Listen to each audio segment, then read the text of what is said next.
Hey everybody, welcome back to the channel. Row of Gilly here, coming at you with another video in our Marvel Strike Force tutorial series. Today we're going to be talking about the raid and the war stores, how to best spend your currencies and make effective use out of all of these different resources you're earning. We're going to be talking about when to spend tickets on gear versus character shards, which character shards are the best investments from each of these stores, giving a little bit of priority order, and talking about some changes that have been made to these store economies in the last year. So without further ado, let's kind of jump right into it. We're going to start with the war store and kind of the top 5 characters that I recommend farming from this store. Now, I do want to give a special shout out to Valley Flying and the Valley Club.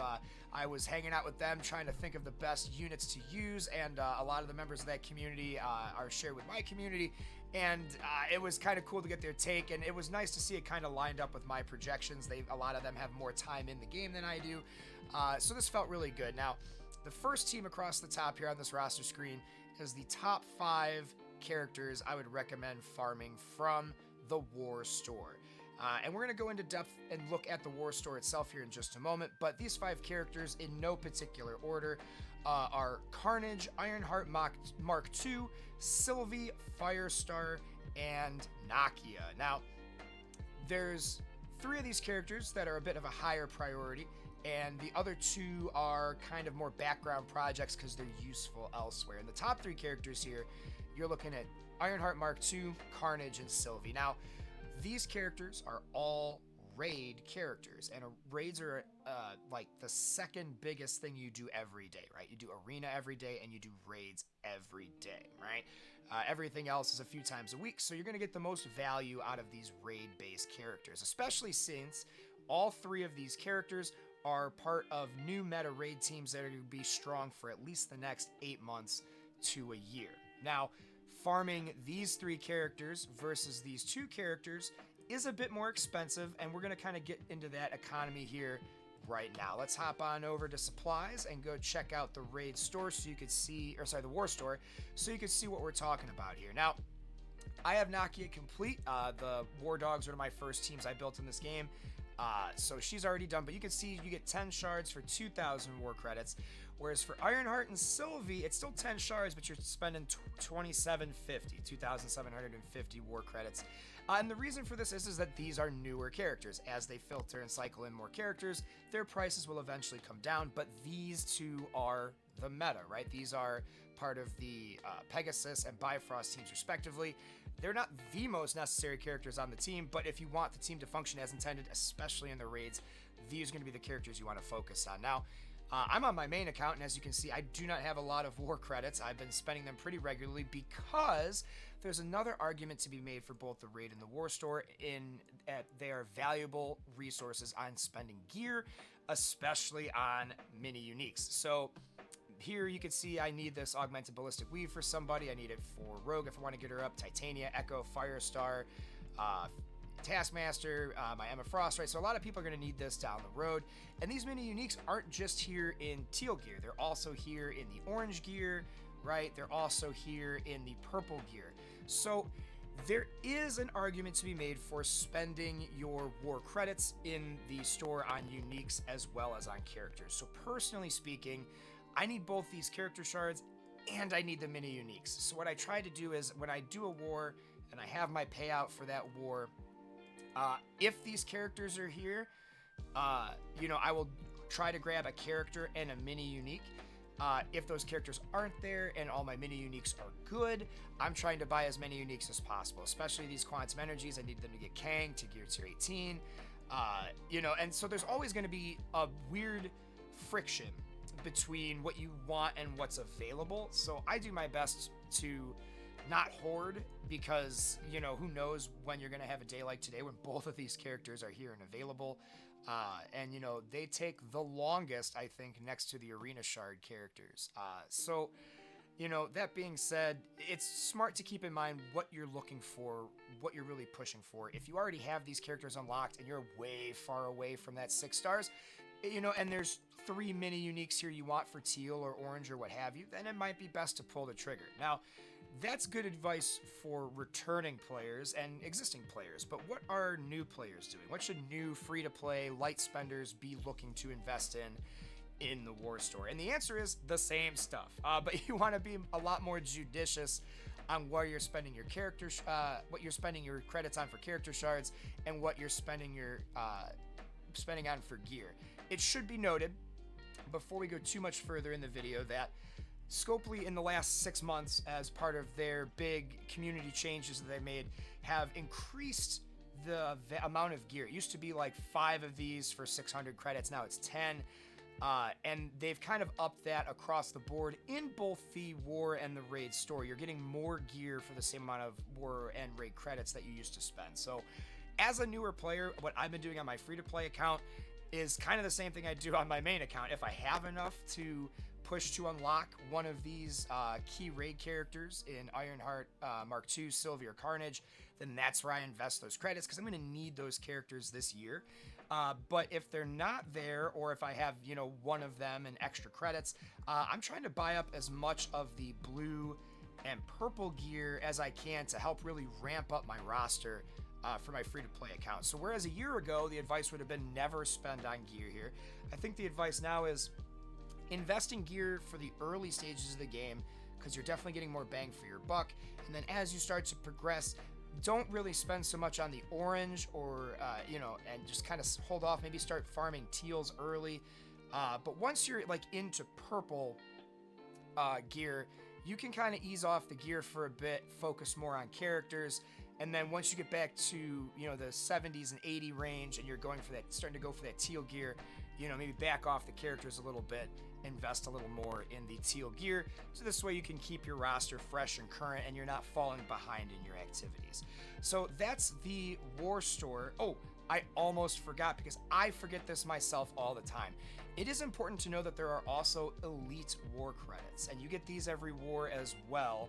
You don't get them from every battle like the war credits, but you do get them from every completed war that you take part in, and these are super useful for opening these gear orbs. They have no other real purpose than to help you acquire gear. And especially when you're a free-to-play or a new player and you first join an active alliance, you're going to get a lot of these that you can dump into the blue and purple gear orbs, even orange if you wanted to. Orange gear is really, really prevalent. It's one of the only gear tiers that doesn't have a lot of bottleneck issues. So I don't typically recommend investing a ton in war, but if you need the gear, if you're missing some pieces, again, you can't use this for characters. It serves almost no other purpose other than to get you the gear that you need. So make sure you're not forgetting that currency exists and you're spending it. And also, you can convert for maybe returning players who are maxed out on their alliance upgrade credits for the Stark Tech. There it is. You don't forget to, you can turn those credits in for elite war credits and war credits to help you with that grind as well. So let's go back to our roster and let's talk about Raid Store and the Raid characters you're going to be looking for here. So you'll notice we have 2 teams here. This is separated by importance. This top 5-man team, it's not really a team, but these 5 characters are going to be a priority. All of these characters are useful. We'll talk about maybe one small exception there. And then this bottom tier are characters that are also farmable from the Raid Store that are not necessarily a high priority, but they are characters that you're going to want because they flesh out certain teams and they serve a purpose. So let's start with our main team, our main 5 characters, top 5 recommended farms in no particular order from the Raid Store. Miss Marvel Hardlight, Icarus, Cyclops, Loki, and Bucky Barnes, the old school Invader version. Now, these 5 characters are important because, again, they are all current characters in the meta. Miss Marvel Hardlight is part of the Secret Defenders, which is a huge team for both Arena and Cosmic Crucible, and they do okay in War. And she's just a phenomenal tank all around, with it helps out city characters. So you can't really go wrong with Miss Marvel Hardlight. She's like the better version of OG Miss Marvel that we've had for years. Going ahead to Loki. Loki's a pretty key staple character. He's a free character you unlock at 3 stars just for linking your Scopely account with either like Google or Facebook or whatever your other preferred login method is. And he manipulates turn meter. He gets opponents to attack themselves, so he's great at swinging up against bigger teams, making them damage themselves, helping you out there. And he's an Asgardian, and he's part of the Bifrost raid team, so he's going to be at least 8 months viable in raids, as well as being a early villain mystic controller character. He checks a lot of boxes, and he seems to have current decent value, and he should going forward for the rest of the year. Cyclops just became part of the Extreme X-Men team, just got a major rework. Again, these raid teams tend to last about a year, and that's going to be the new mutant raid team for the endgame players, replacing Deathseed. Now, if you're a free-to-play or a new player who is not that far into the game yet, Cyclops is worth building in the background, but you're still going to need the Deathseed team for Apocalypse, so it's important to keep in mind that, Extreme X-Men is going to be the new hotness, and you're going to need it and want it later on down the line, but you're still going to need Deathseed, and that's going to take you through all the way up into the Incursion 2 raids. So Cyclops is someone you want to farm, but he's not necessarily going to be the highest priority if you are a newer player. Returning players, he's going to be a much more higher priority. Moving ahead, Icarus. Icarus is, I'm about to make a video on these two in the not too distant future. Icarus is what we're going to call an evergreen character. And what I mean by that is Icarus, since he's come into the game, has never not been valuable. He's never not been awesome. Sometimes he's better than others, depending on like rune bonuses in Cosmic Crucible or what events are going on in the game. But Icarus is a character that never loses value. You can take Icarus to the moon and you won't regret it. So Icarus is definitely a character worth investing in. And then finally we come to Bucky Barnes. Now Bucky Barnes is part of a raid team that will probably be rotating out in the next 3 to 6 months in the Invader raid team that features Nick Fury and Ironheart World War II, Cap World War II, and Union Jack. So he is, if you're a returning player, he might be one you want to watch for. He's not, if you have a skill raid team that's getting you through what you're doing already, then you definitely don't need him. You can hold off for the next skill team. If you're a newer player, you might not even need a skill raid team. So Bucky Barnes out of these 5 is definitely the lowest priority, as he will probably be the first player in this setup to get replaced. Now, if we drop to the bottom row, these again are not bad characters, but they are less of a priority in your investment. They're characters that have either rotated out of the meta, are working on their way out of the meta, or just have very limited uses. And going into limited uses, let's start with Moonstone here. Moonstone is part of the Masters of Evil team. She's really only useful in Cosmic Crucible. You can get some value out of her in other game modes like War, but you're not using her in Arena, you're not using her in raids, you're not using her in any of your daily activities, so she can be a bit lower of a priority. I would say you don't have to really start investing in Moonstone until you start building the Masters of Evil. Once you have Kang and Titania and Absorbing Man, then you can kind of take the time to start investing a little more into Moonstone, but until you start to have the bones of that team, she's kind of a low priority. Same thing with OG Thor. He's going to be really good early game, but the problem is you don't unlock him and start having the ability to grind him until after level 65, which is the beginning of the mid-game, and he starts to lose his value thereon very quickly. But again, for newer players, he's going to be a Wave 1 Avenger. He can help you unlock Doc Ock. He's farmable right away from the raid store. You don't have to wait for his campaign node to farm him. But again, spending those tickets on him versus on the top 5 characters in the row above is kind of a waste. So unless you really are having trouble finding those other characters, they just don't ever want to appear to you, OG Thor is definitely a low priority. Agent 13. No, US Agent. I'm sorry. I always get those two confused.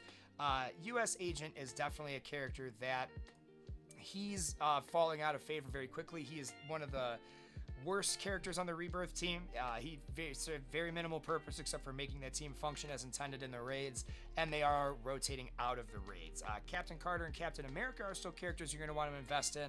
They may also be becoming evergreen characters, but this guy is not, US Agent is not the best. He has a purpose on the raid team, that's about it. So I took him up there because that's what I needed to get through bio raids at Incursion 1.3, and he's got to go up a little bit more so I get through 1.4, and then I'm going to be done. Then it's going to be all Hive Mind, okay? Lastly, moving on, Cloak. Cloak is another character. I really enjoyed Cloak. I used Cloak for a lot of my earlier Dark Dimensions, like 1 through 5, 1 through 4. Here's 1 through 4.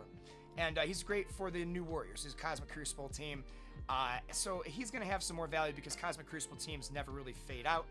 They just become less relevant. They always keep their bonuses. They're always still good in Cosmic Crucible. So out of these 4 characters, priority-wise, should definitely be Moonstone and Cloak.